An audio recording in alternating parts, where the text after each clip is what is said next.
Summary of O Pioneers, by Willa Cather. A 5-year-old Swede kid sits on the sidewalk in Hanover, Nebraska, on a windy January day, crying for his cat that has run up the pole. Emil runs up to his sister Alexandra when she comes back from the doctor's office, and she asks their friend Carl Lindstrom for help. While Carl gets the kitten, he sends Emil into the store to warm up.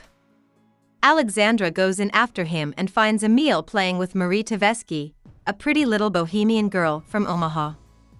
Unfortunately, Alexandra's father, John Bergson, dies soon after.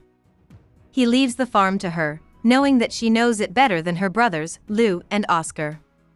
Alexandra talks her brothers into taking out a loan on their farm so they can buy more land, even though many of their neighbors are leaving because of the drought and the hard soil.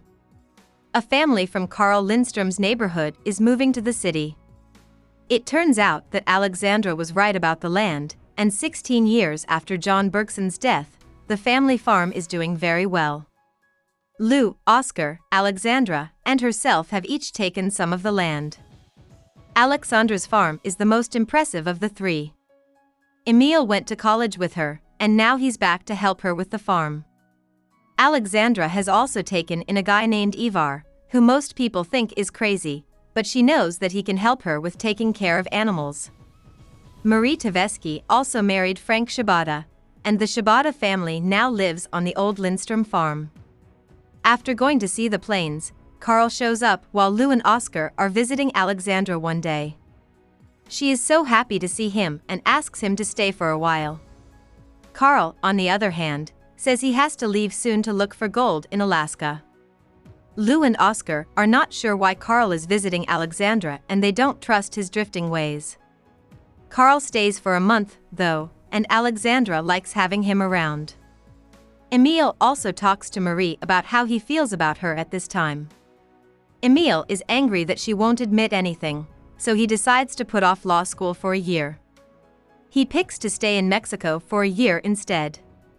At the same time, Lou and Oscar talk to Alexandra about Carl and tell her she's not good enough to spend so much time with him at her age. They don't want him to marry into the family farm and get that money.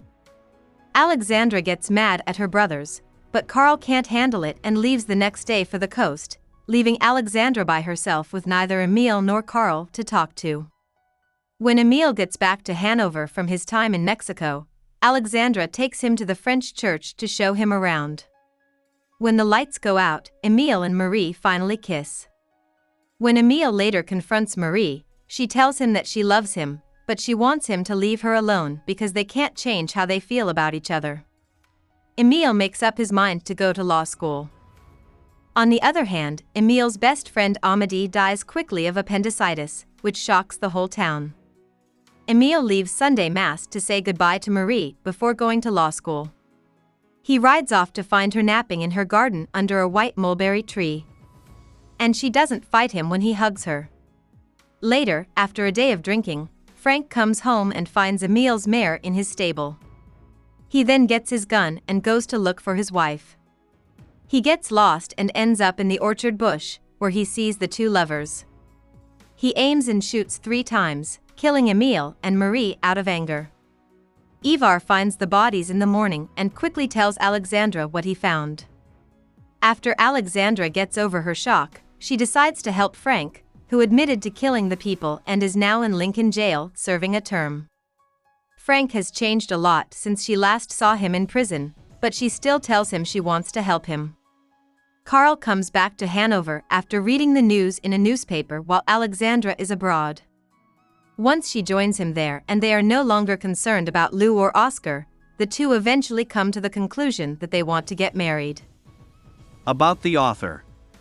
Willa Cather was born in Virginia to a big farming family. In 1883, Cather was 10 years old when she and her family moved to Red Cloud, Nebraska. She worked for the Nebraska State Journal to pay for school at the University of Nebraska, Lincoln. After graduation, she went to Pittsburgh to teach English to high school students. In 1906, she went to New York City to work for McClure's magazine. In 1912, she quit her job to write full-time. Cather wrote 12 books and a lot of short stories during her lifetime. A lot of them were set in the fields and prairies of the American Midwest. In 1922, she won the Pulitzer Prize for her book One of Ours. Cather never got married because she was very private. She was most closely connected to women, especially the editor Edith Lewis, with whom she lived in New York City from 1912 until her death in 1947. Hope we summarized it fully and you liked it.